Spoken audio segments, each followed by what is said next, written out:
You guys, it's LingoJet, and today we're gonna talk about some slashes and lines about some specific letters in French, and we call them as accents. Before we get started, you just go down and hit the subscribe button and turn on post notification. If you haven't done it, I give you 5 seconds to do it. Let's go. 1, 2, 3, 4, 5. Let's go.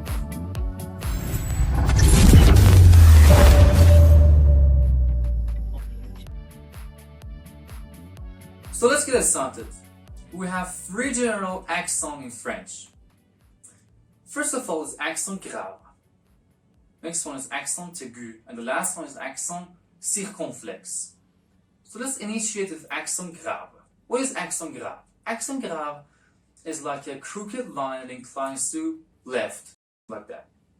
And you can just add accent grave above 3 letters in French that are a, e, and u.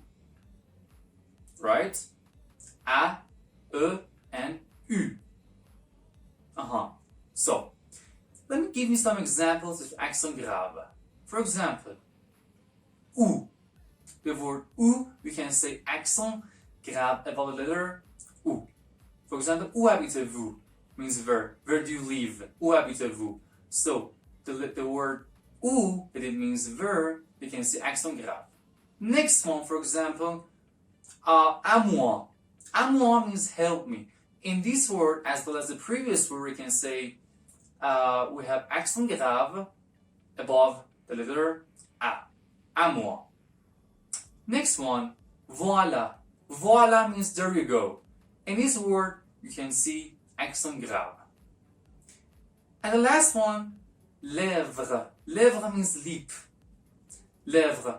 In this word, we can say that we have accent grave above the letter E, and so as well as the previous word, we can see accent grave in the word lèvres. Alright. Next one, accent aigu. Accent aigu, there's just only for one letter that is for E. E. Right? Accent aigu is just for only one letter that is E. Accent aigu is kind of like a crooked line that inclines to right, something like that. Let me give you some examples with accent aigu, like le canapé, that means the sofa. Le canapé. You can see accent aigu that is above the letter E. Or for example, le café. Le café. You can see accent aigu above the letter E. Or for example, écran. Écran means a screen or cinema screen. So in this word, you can say accent aigu above the letter E. Alright. It's also important to note that accent grave should be pronounced more elongated. I mean, you should pronounce, for example, accent grave as E, but accent aigu as E. Accent grave E, accent aigu E. Got it? Alright. Last one, accent circonflexe. Accent circonflexe is kind of a roof of a house, something like that. And you can just add accent circonflexe above some more letters in French, like A, I, O, E, and U. Right? Let me give you some examples of accent circonflexe. Something like après, après. With letter A. Après means anger. Après. Next one, for example, bête. Bête. Bête means stupid. So, in the word bête, you can see accent circonflexe above the letter E. Next one, for example, le dîner. Le dîner. Le dîner means evening meal. So we can see accent circonflexe above letter E. Alright? And for example, next example should be bien sûr. Bien sûr means of course. So in this word, we can see accent circonflexe above letter U. Sûr. And the last example with accent circonflexe, hôpital. Hôpital means hospital. So in this word, we can see accent circonflexe above the letter O. O. So let me give you some tips. Be careful. Please just concentrate on what I'm saying to you, because this point is really important and crucial. Look, accent circonflexe. So, in accent circonflexe, actually, there is a significant difference between before you add this accent and after you add it to a letter. For some specific letters, not for the whole letters that they, for example, can carry accent circonflexe.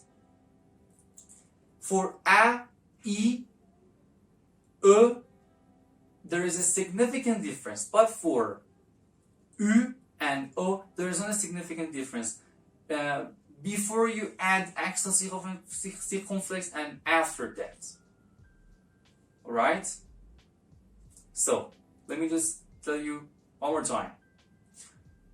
In accent circonflexe, so you should add accent circonflexe at just some specific letters that are A, O, E, U, I. Alright? But for some letters like O and U, there is not a significant difference before you add this accent and after that. That's it, like hôpital. Sur. There are some different usages for accent grave and accent circonflexe. Then you have two words that are same at pronunciation. You can use accent grave and accent circonflexe to make a difference and make them distinguished. For example, this la and this la. Both of them pronounced as la, but one of them with accent grave is an adverb to define a place, and this la without accent grave means definite article used for singular feminine nouns. Next one, for example, you have word mûr. Mûr means fruit and veau, but mûr with accent circonflexe means fruit, and mûr without accent circonflexe means veau. That's it. And as you know from previous videos, when you have the letter E without any accent, so you just pronounce it as E, like venir, to come. Or, for example, robe means dress. Or, for example, petit means small. All of them pronounced as O, not E. Right? Great. And the last part of this video is about Tréma. Tréma means two little dots above some specific letters in French. That these letters are E, I, and U. Tréma is written over the second of the vowels to tell you that you should just pronounce them separately. Alright? For example, the word Noël. So we can see Tréma above E. Noël means Christmas. I pronounce them separately. Or maize means corn. But we have a different word like maize. Somehow in spelling it's me. Me means but. Right? So, one more time. Tréma is written over the second of vowels to tell you that you should just pronounce them separately. Alright? Great. I hope you enjoyed the video. Thank you for commenting and subscribing, and I'll make a post notification turn on. If you have any question, you can just ask it there, and please just practice all of these lessons after you watch them. See you.